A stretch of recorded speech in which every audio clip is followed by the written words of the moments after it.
It's time what we are gonna It's time to grow, step into purpose and let your life speak. Let's overflow.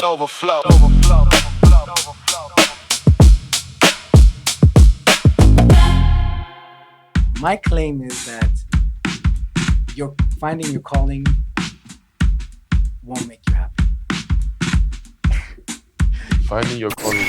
Won't make you happy, and Explain. then I'll give an explanation. Explain. But first, I want to hear. Just give us Explain. Give us a bit more. Yeah. I can't because if I explain it, then you guys will be like, okay. I want to hear your opinion. It's complicated, so pay attention. First. Do you, or let me make it not a claim, but a question. Do you think that you finding your calling will make you happy? 100%, I do believe it's going to make me happy, because if I'm allowed or have the opportunity to be in tune with what God's calling is for me, like even if it's through suffering, I'll be more than happy. Okay. Paul, look at Paul as an example, right? Yeah. Like he was, what verse was that when he listed all the sufferings he went through? And he was happy in that because the joy was in his heart. Okay. I like that. You mentioned Moses and David, so I'm thinking, it's the idea that there was a preparatory period for them. And that preparatory period was probably really hard on them in many ways. And therefore, it's almost like breaking down before you build up. I think that's also a scenario that I see with God, with my own life, where, God has always taken away things that you think are necessary for so-called, fulfillment of your purpose and calling. And then rebuilding those back into your life when you're ready to act on. God will not let you build your vision or your calling until you build somebody else's, and which is the local church, which really challenged me to a matter of fact, because I had a lot of divisive opinions about it. And I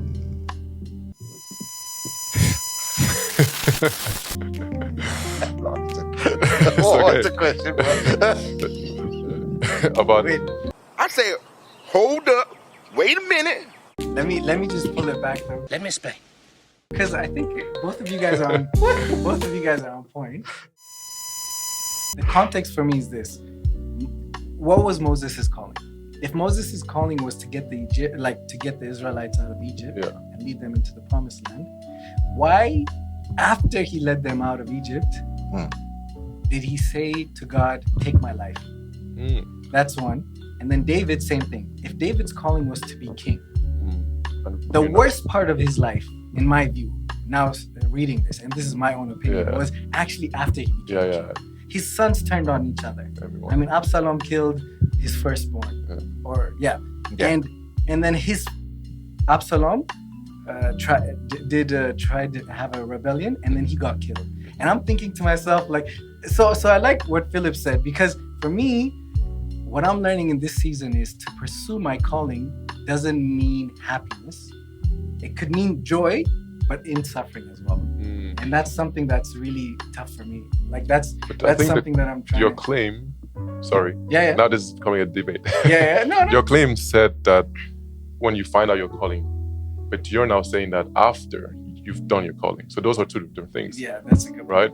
But my point, my question was more like the idea, like, well, Josh asked, I don't think people find their purpose, but what I'm studying now through Moses and David is, like, when we define purpose as calling, is they didn't only find their calling, they pursued it, and in my view, accomplished what they were supposed to accomplish, but somehow it was more suffering than happiness, and that kind of scares me. I mean, I think it's this, right? I think God looks at it as a journey and not as a destination. I think calling is a journey, and what you see is the fact that in that journey, I think God expects us to continue in a way where you journey with God. And then the moments where you stray away, there is always pain, there's always suffering. And then God finds a way to, include that into His permissible will for your life and still make it work for the benefit of your goodness. But that said, I think all of us have this idea that, once you achieve a calling, there's supposed to be this moment where you say, oh, good and faithful servant, you've done well, right? Yeah, and kind of like, Yeah, I've better arrived, hey. yeah, I've done my Done it. job.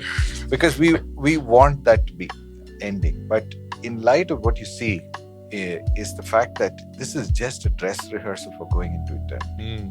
And therefore, you have this whole other endless time where you're going to be doing what you probably did in this world in different capacities, in different ways, right? But then minus suffering, minus all this sort of negative and evil components being associated to it. But still, it's a journey that is continuing. And therefore, the moment we become destination focused, right, which I think is a myth in itself, right? Because we talk about the fact that purpose and destiny are defined by the idea of, what God has planned for you. But I think the destination is eternity. And in eternity, there is no end. And therefore, it's an endless journey. And in that endless journey, are we still continuing to walk with God? So I'll leave That's you a at good that. way of saying that, yeah. I'll leave you at that.